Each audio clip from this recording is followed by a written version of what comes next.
Enterprise, yes. Personal value. Okay, good afternoon.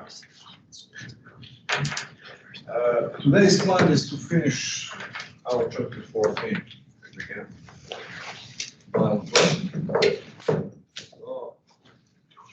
Two things to discuss today: inflation, types of inflation, and consequences of different forms of inflation. That's number one. Number two, how changes in how changes in money supply affect other macroeconomic variables. Changes in money supply, primarily financial markets. That's how changes in money supply affect interest rates.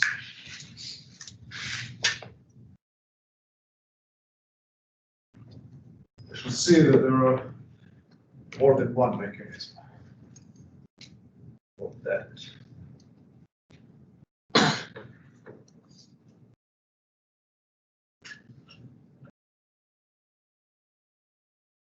So there is more than one mechanism for that, and we're going to analyze that.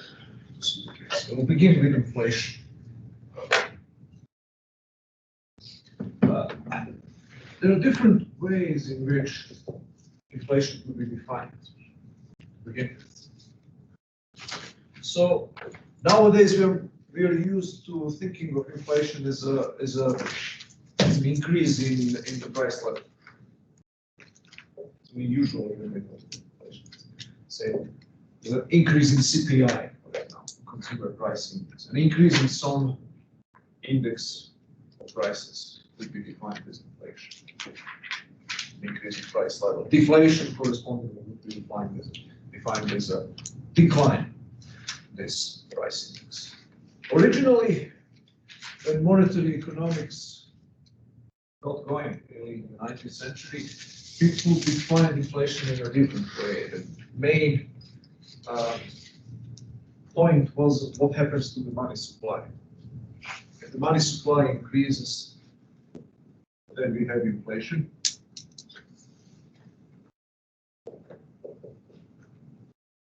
And if it decreases, then we will have inflation. So those older definitions were related to not to changes in the price level, but to the changes in the quantity of money. Why is this important? This is important because it's conceivable. Most often when the quantity of money increases, the price level will indeed increase as well. But sometimes this may not happen. In certain circumstances, it's conceivable, it's possible that you will have an increase in money supply while the general price level will go down. In America, we had such an experience in the late 19th century, where good money supply was gold, essentially. America was the gold standard, and most of Europe was the gold standard back in the day.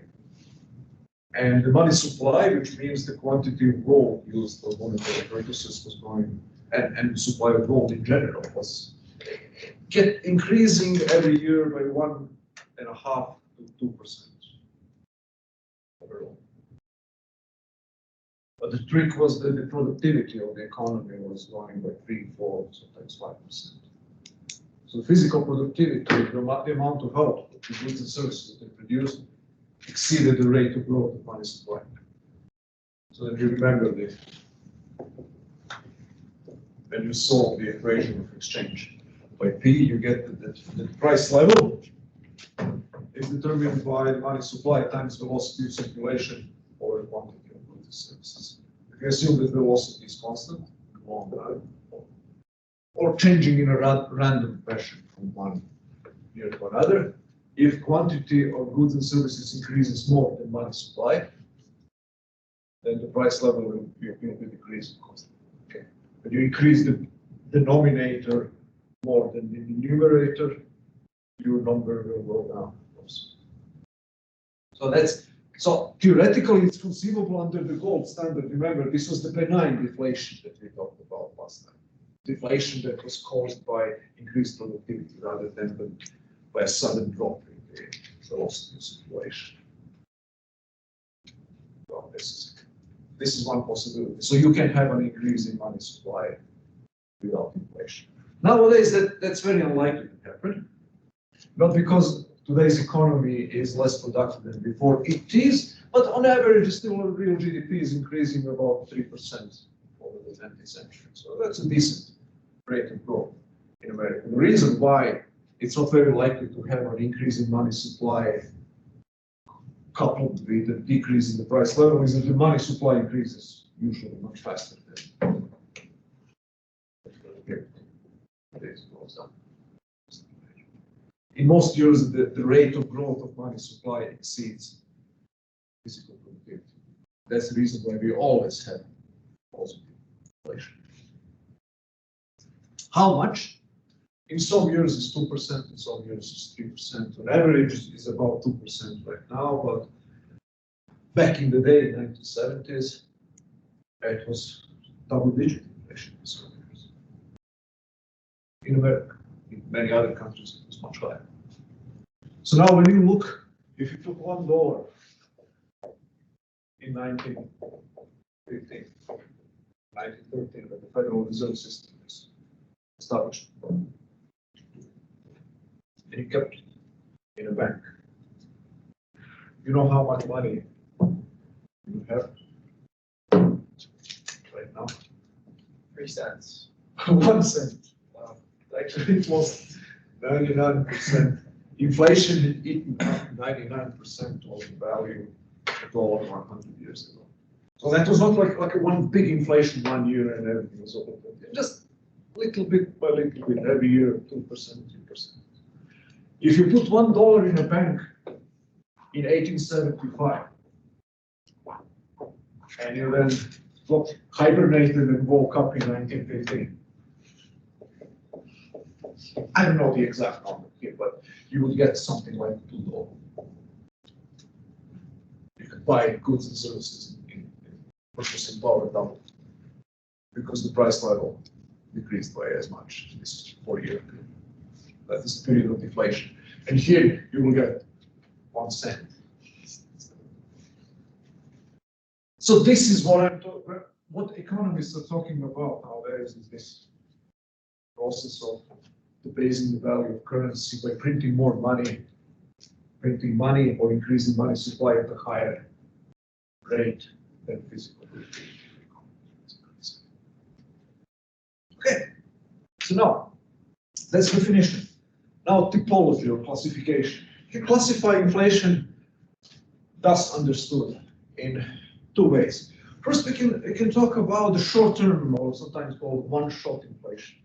So you do something, or something happens temporarily, and then the economy stabilizes, goes back into equilibrium. Or you can think of some scenarios in which those inflationary episodes, those periods of prices going up, are repeated again and again. You can think of continuing inflation. So the economic analysis is similar, but the consequences are slightly different.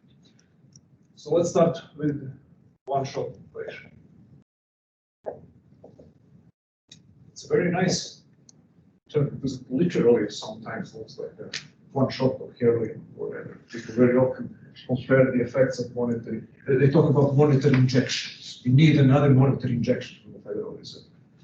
And it literally has the same effect on economic organisms that the cocaine has on the human organism.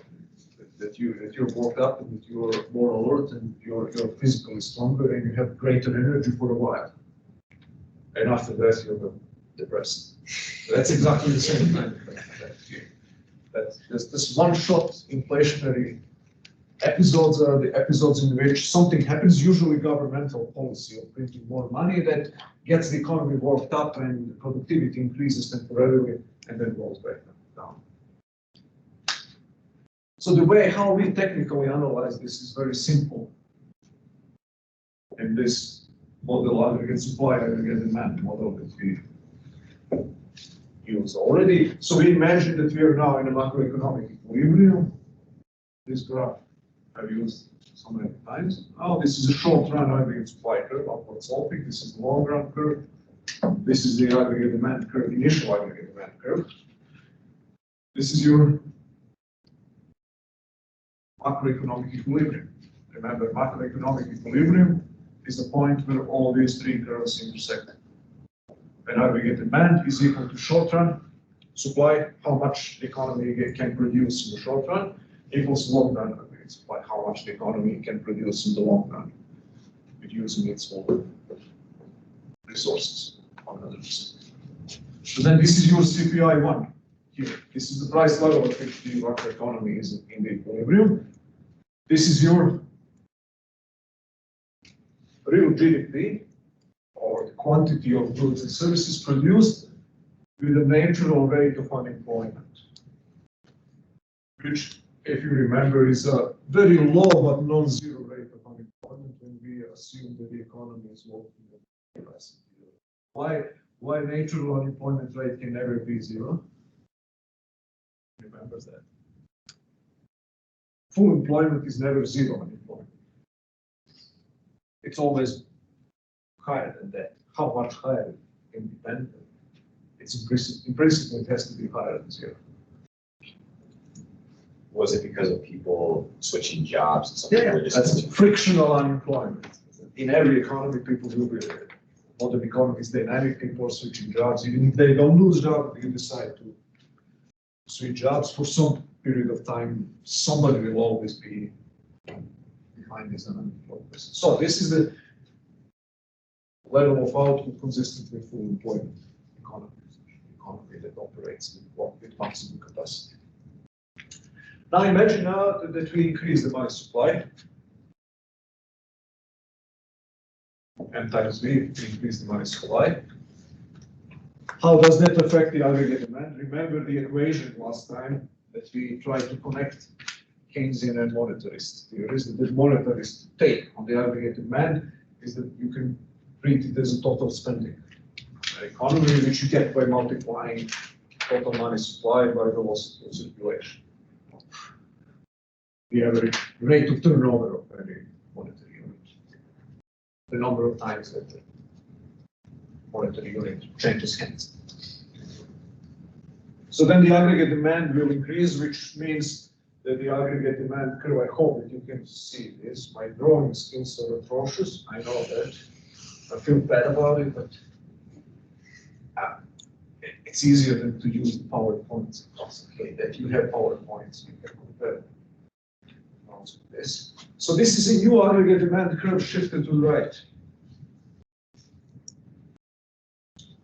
Now, what is you're in a problem. Your short-term macroeconomic equilibrium doesn't overlap with your long-term. This is your long-term equilibrium here. This is your new short-term equilibrium. And this equilibrium, production, output is greater than the amount of output possible in the long run, which is just a different way of saying that this is unsustainable productivity. And the price level, of course, increases. CPI2 is greater than CPI1, and inflationary output is greater than natural level of output. This is called the inflationary gap. The economy is characterized by the inflationary gap, by this surplus or excess productivity.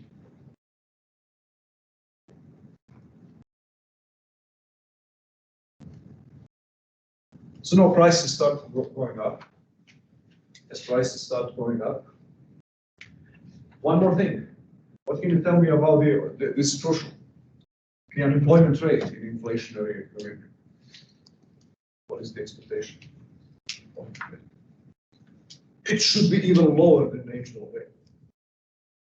So then if natural unemployment rate is 3%, you would expect here the rate to be 2% or 1.5%.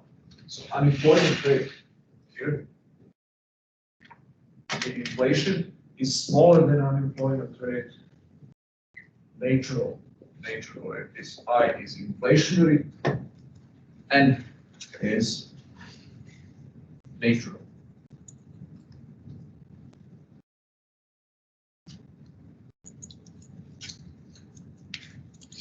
So now, even if you assume that wages are sticky, that means that it's not easy to correct wages in either direction. They're fixed by long-term contract for some time. After the expiration of this initial period, the wage contracts start expiring, they're going to get reviewed. Now, wage rates are determined, salaries for groups. Workers are determined on the labor market by supply and demand of labor. Supply is determined by people who offer labor services, demand by people who want to pay for a certain quantity of labor at a certain price. So it's a process of negotiation between capitalists and workers. And whoever gets an upper hand, whoever has a stronger position in negotiations will dictate the terms of the trade to a larger degree. So in this type of disequilibrium here, when you have a high inflation and you have a very low unemployment rate and excess productivity, employees, workers have a better negotiating position. Why is that the case? Because pretty much everybody is working. And the employers do not have the reserve army of people who would like to accept lower wages. Say if you have 10% unemployment, then the wages will be lower because the competition among workers is much stronger. The choice that employers have is much wider. If you don't want to work for $100 per day, there are 3 or 4 other people who would like to have any job.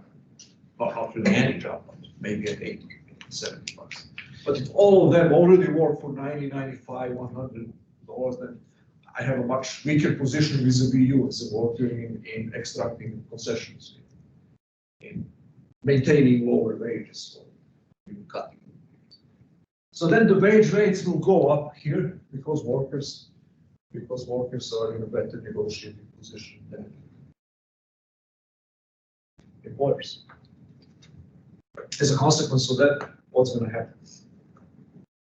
That's predictable. You assume that 60% of labor costs, 50 to 60, depending on the structure of the industry, how labor intensive it is, but 50, 60, 70% of total costs by the thermal labor cost.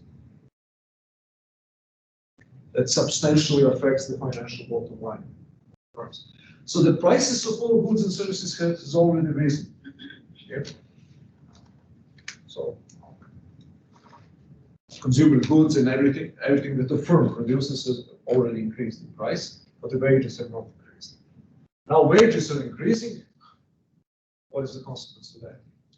Costs go up, whereas revenue stagnates.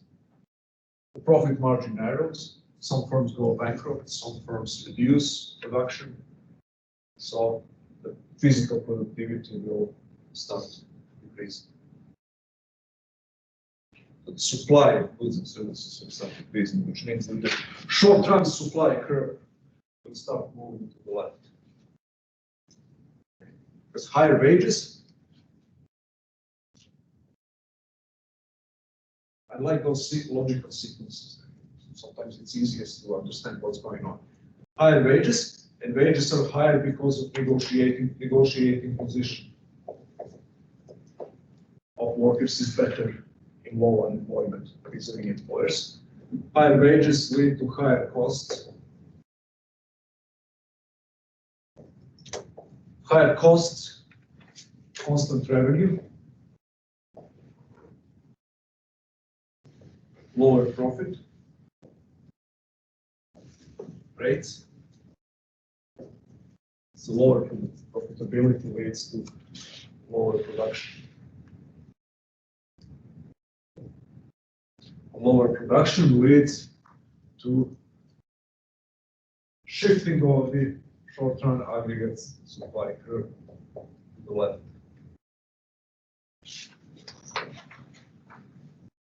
This is the sequence.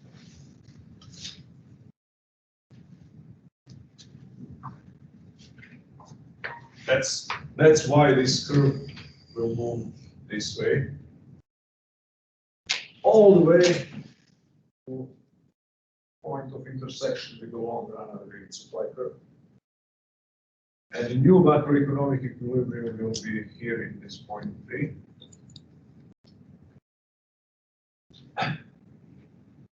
So from point 2 to point 3, the output will decline. And as output declines, the price level is going to increase even further. CPI rate even higher. Of course, it's easy to understand why is that the case, because you can create inflation. You can create an increase in consumer price index in 2 ways. Basically, you can keep productivity constant and increase the money supply, or increase money supply by a greater rate. Or you can keep the money supply constant while decreasing productivity. You will get inflation as well. And this is an instance. This is an example of a situation like that. As the money supply doesn't change, this increase in inflation is not caused by an increase in money supply, it's caused by the shrinking of the reload. So eventually you end up, in the long run, as long as they say you cannot do miracles with inflation, this is the point of, this is the hangover point. You wake up next morning and say, oh, I don't feel really great actually. I didn't help myself very much. That's this drinking binge hangover metaphor is very good, or whatever you want to call it. Drug abuse hangover. I don't know what is the period after an episode of drug abuse. It's called, let's say, hangover. It's a very apt explanation of this inflationary dynamic from the demand side inflationary dynamic. The government tries to inject into the economic, as the economists even use this, to inject into the economic bloodstream stimulus, fiscal stimulus, monetary stimulus. Okay, so that's one thing. One-shot inflation, short-term inflation from the demand side, government printing money and trying to infuse in the economic bloodstream a little bit more economic cocaine, whatever you want to call it. I'm going to leave this because that's kind of important. I'm going to erase this other part. Now, inflation, one-shot inflation can appear even in the absence of governmental intervention, in theory. It doesn't happen very often in reality, but it's conceivable. It can happen.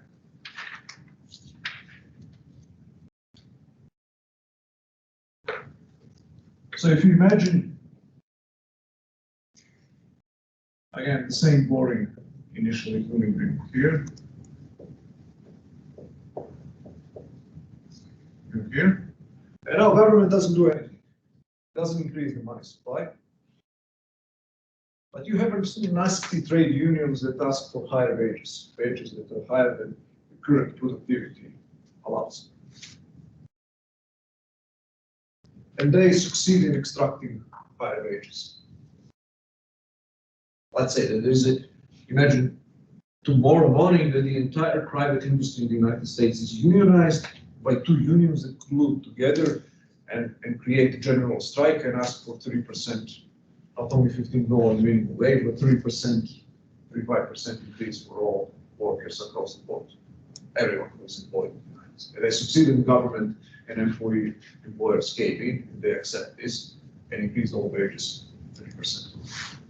So what's going to happen? Can you tell me? Can you speculate what would have happened? What would have happened in that situation to the economy? And how would that be shown in our AVAC? It sounds like ACDC. AVAC framework, aggregate demand, aggregate supply framework. So it's a part of the story that we already told about the demand side.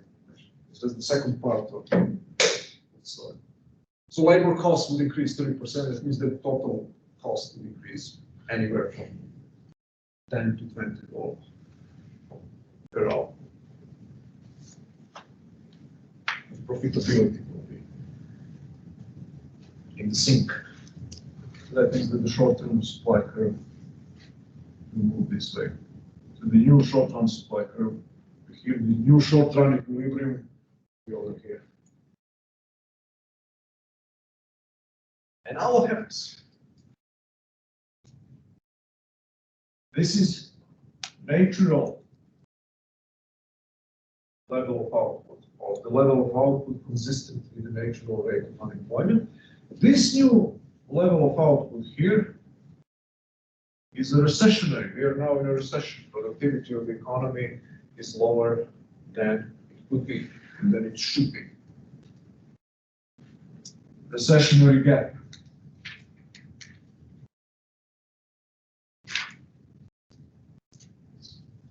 Quantity currently produced is smaller than quantity possible in the long run equilibrium.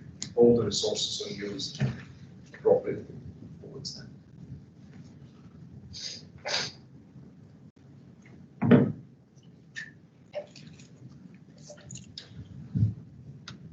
What is the unemployment rate here? Is it lower or higher than in the equilibrium?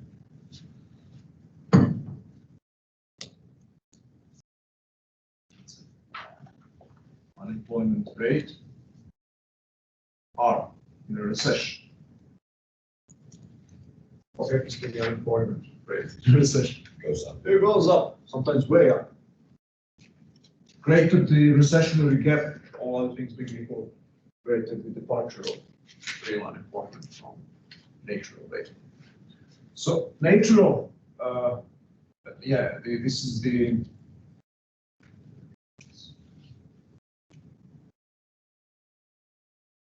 recessionary rate. Unemployment rate in a recession is greater than the unemployment rate in the equilibrium, natural rate. Now the what is the term? The foot is on the other foot. Who is in a better position to negotiate now about wages? Now we're going to assume that things change, and now that the prices and wages are flexible. We'll go back to the hypothetical situation in which the trade unions keep the government in their pocket. You will have them in long-term inflation, which is a very bad thing. But now, if you assume for a moment that then workers are free to negotiate with the employers, and the trade unions do not have a complete monopoly, what would have happened here? Even if the unions have this problem, if they're reasonable, they realize that this cannot go on forever, the wage rates will go down. So there is a greater availability of labor, the greater availability of people who are out of work would be ready to accept lower wages. If they're ready to accept lower wages, everybody else has to accept lower wages. That's the principle. Everybody who has a similar level of productivity on the free market will have a similar wage. That's a dogma. But you better believe, because if you don't believe it, then you can give up on doing economics in general. If you don't believe this dogma in principle, when we discussed it before, I have time to go back, why people of roughly equal productivity will tend to have roughly similar wages. So then the wage rates will go down. That's the point. A long introduction to the wage point. Wage rates will go down on average across the board. What happens to the labor costs? Labor cost goes down. Labor costs going down, all other things being equal, the total cost of production go down as well.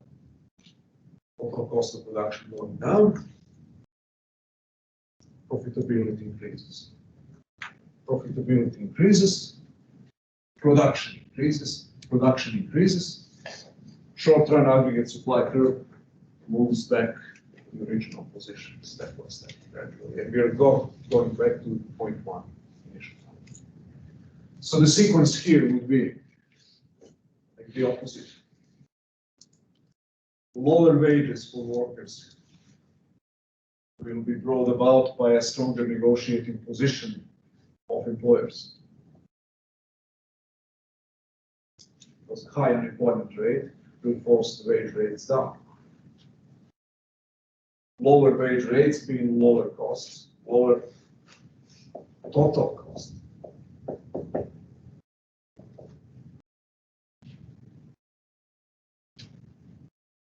Constant revenue. We assume that revenue doesn't change, prices do not change, the quantity of stuff that you sell does not change. That's probably unrealistic. It will change, but we freeze that just in order to zoom in on this key component. We neglect any changes in revenue. So higher profit rates.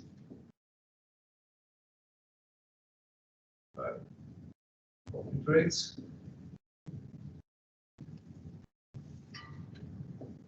Higher production. Why higher profit rates? We have to lead to higher production. The average profit rate in the economy as a whole increases. People will save and invest more. And earn more money by investing, by buying stocks and bonds than before. So that even if people's income hasn't changed, if the profit rates in an economy increase, they're going to increase their savings rate. You have $1,000 of income, and you save and invest $200, and you spend on consumer goods $800 with the average profit rate 8%. If the profit rate goes up to 3%, maybe you're going to save $250. Average people will increase their savings rate, and this one should go slightly down. So then the higher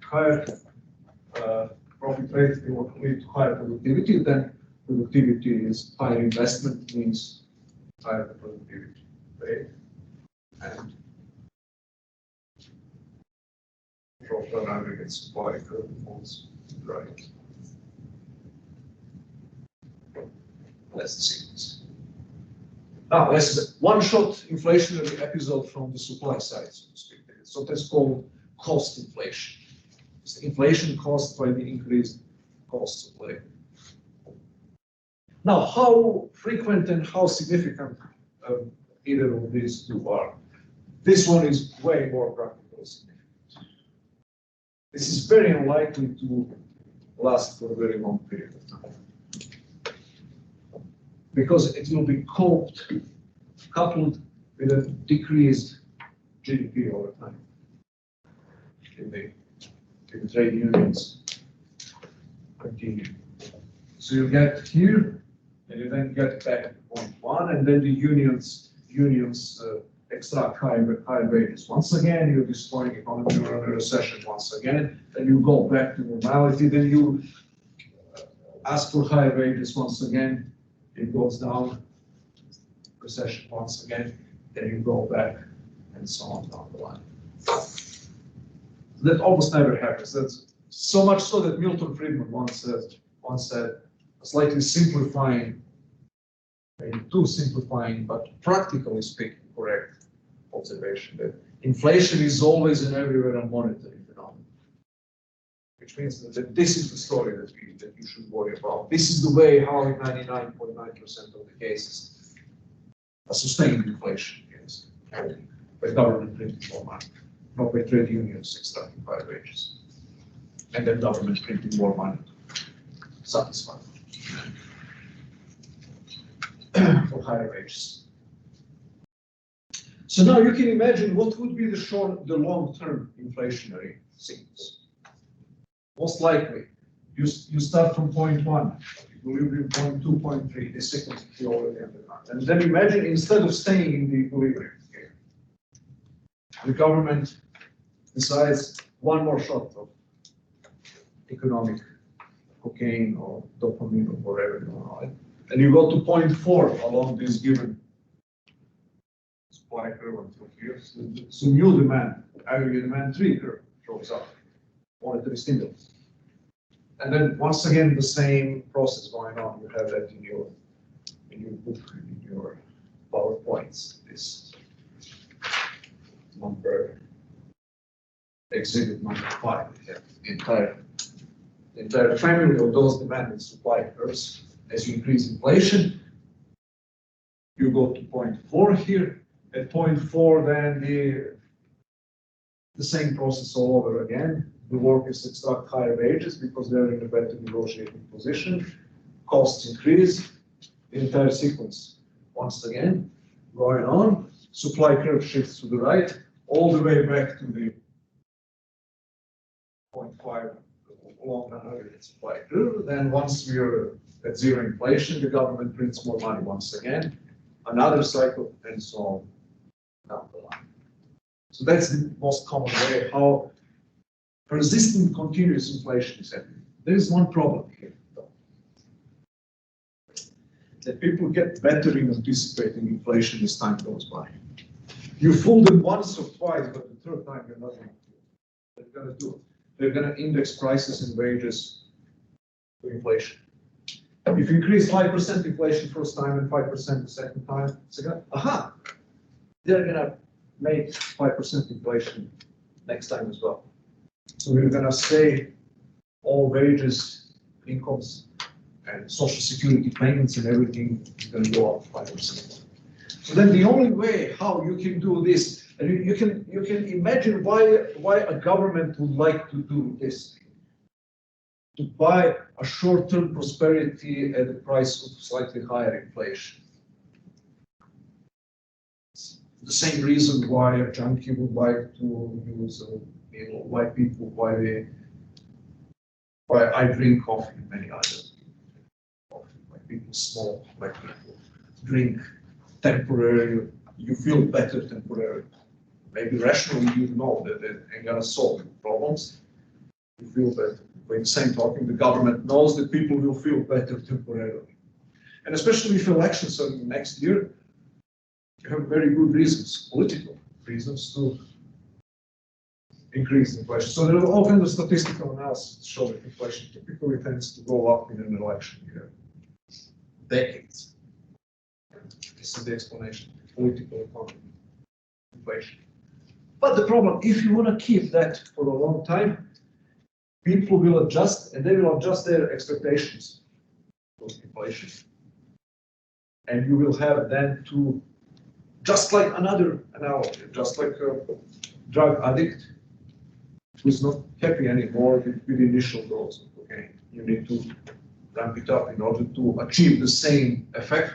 You need more substance.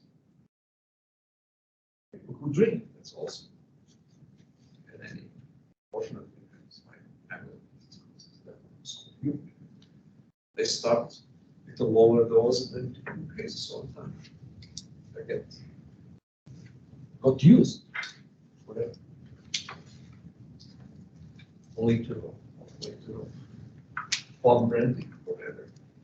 It could be scary. It's the exact same thing. So this is the best equivalent of a really bad junkie or drunk would be a hyperinflationary government. If you just, it spirals out of control. Higher and higher inflation rate all the time. You have to beat the expectations in order to be successful. They expect 10%, you engineer 15% inflation. In order to get any result, get any effect of inflation, you have to beat the expected rate of inflation. Increase.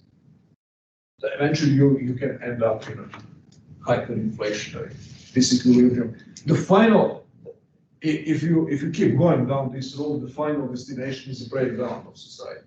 So you're going back to bottom. I witnessed that, by the way, from the first hand. For me, it's not theoretical speculations. 1990s, when I was of your age, approximately 1993, Serbia had my home country. I think the second, at that time, it was the second highest inflation in the world from the beginning. And nowadays, I think it's the third highest because Zimbabwe overtook us. It's some trillions, billions, I don't know, I forgot. I just remember, so my mother, she's a nurse and she get her salary in dinners, in Serbian salary, and then she would run downtown to people who were called dealers, people with hard currency like German marks. She would exchange all her salary for Deutsche marks and bring home, or maybe go to the market and buy everything that you can find in time before the money loses value in the afternoon. So it's inflation. The inflation rate was so high that money was losing value by the hour. So in months, November and December, I distinctly remember I talked at that time. November and December 1993. You can read about that. Serbian hyperinflation just moved. And what happened then? The effects of inflation are atrocious. It's not just this that you actually rob consumers of economic value. That you get worthless paper that you cannot buy 5% or 10% of stuff that you could buy before. But the production system is broken completely. Trade is now in very scarce German marks. Nobody buys and sells anything in dinners. Barter develops. I can pontificate to you here in America in 2021, you know, we cannot have a barter economy only in a very primitive conditions of a small village or a small farm and people trade. I give you a sack of potato if you give me a hog or whatever, something else, tomato. Actually, Serbian economy was functioning for a year, maybe 2 years, partly on a barter. So how did it work? You buy something from me, you're a businessman. I decide I accept to produce something for you, some intermediary good for your factory, and I deliver that and you pay, okay, I'm gonna give you, that's worth 2,000 German marks. I can give you 500 marks and for the rest of it, let's see, let's talk. Would you accept a second-hand billiard table? No, what else do I have? And then we would try to negotiate, do you have something else, some physical good that I would accept instead of money? We have this like the advertisements in newspapers that get pages and pages. I'm changing second-hand billiard balls for such and such. Literally the kind of situation that I described to you a couple of times is impossible. You will have to, double coincidence of once, you have to find somebody who wants a second-hand billiard ball in exchange for a sack of potato. Literally the newspaper pages, Serbia 1993, 1994 were full of advertisements like that. So that's the final and unlikely point for modern economy. But if you are persist enough, you can reach that point. Some countries are reaching even now. Okay. Last thing for today. The influence of the changes in money supply on the financial market. I'll try to be brief in just 5 or 6 minutes. What is financial market? Simply put, that would be market in which credit is created. Interest rate is the price of money. The vertical axis is a variation of the supply and demand apparatus. Here is the quantity of loanable funds, as it's fashionable called in monetary theory. It's a quantity of credit, quantity of money that will change hands. The equilibrium interest rate for every given maturity, we now know that there is no one interest rate, there is an array of interest rates for the loans of different maturity. Will be here at the intersection of the supply and demand curve. That's the equilibrium interest rate. Here is the equilibrium quantity of credit is created.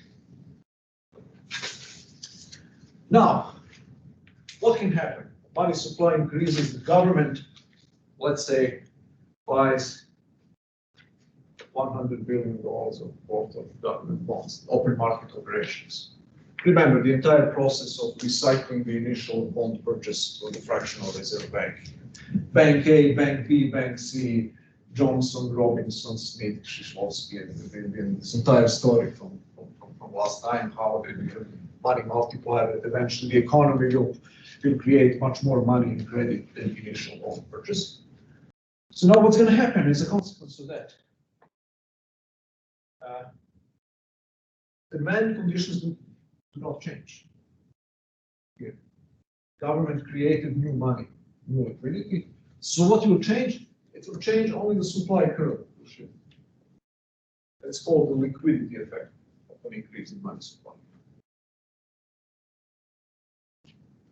The supply curve will slide along the existing demand curve until it reaches new equilibrium here with a higher new quantity of credit and a higher and a lower interest rate. That's it.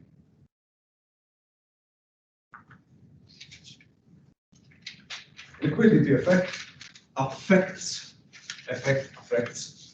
only supply of credit. Supply of loans, supply of credit. The second effect is, so that's liquidity.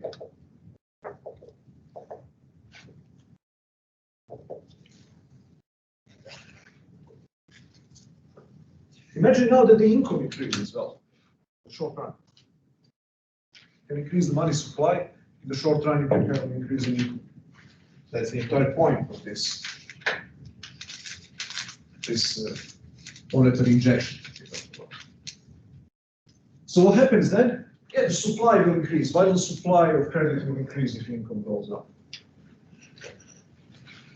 If people retain the same proportion between the amount of money that they spend, then they save. When their income goes up from $1,000, $100 to $2,000, let's say, the same 1-to-4 ratio between saving and consumption, the same savings rate. So then what would be the amount of saving, amount of loanable funds? It would increase 2 times 400. And consumption will go on.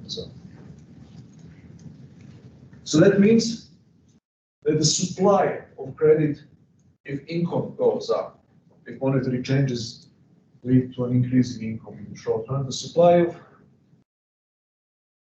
credit will increase, but also demand. Why the demand for loans will increase when income increases? As consumption will go up. Are you more likely to take consumer loans if your income goes up 10%? You buy something that you couldn't quite afford before? Of course, many people will do. So that's the reason why the demand, not only the supply of loans increases, but also the demand for credit, both investment credit and consumer credit. So that means that also the demand curve shifts to the right. So this is initial supply curve, this is supply curve 2, this is demand curve 1. So eventually you will end up, how much now? Which rate of change will be higher?